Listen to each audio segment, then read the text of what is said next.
በስመ አብ ወወልድ ወመንፈስ ቅዱስ አሐዱ አምላክ አሜን።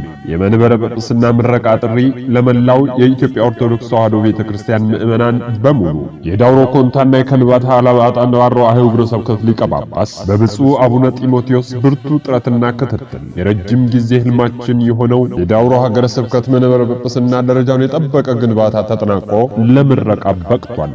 በዚህም የሀገረ ስብከታችን ምእመናን በሙሉ እንኳን ደስ አላችሁ ለማለት እንወዳለን።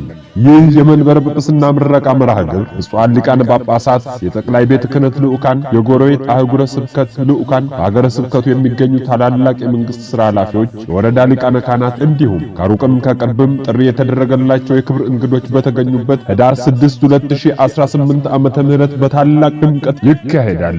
በመሆኑ ይህ መልእክት የደረሳችሁ ምእመናን በሙሉ መልእክቱን በማህበራዊ መገናኛ ብዙሃን ሁሉ በማጋራት እንድታደርሱልንና በዕለቱም በቦታው ተገኝታችሁ የብፁዓን ሊቃነ ጳጳሳትን ቡራኬ በመቀበል የደስታችን ተሳታፊ እንድትሆኑ ጥሪያችንን እናስተላልፋለን። የዳውሮ ኮንታ ሀገረ ስብከት ጽሕፈት ቤት። ወስብሐት ለእግዚአብሔር።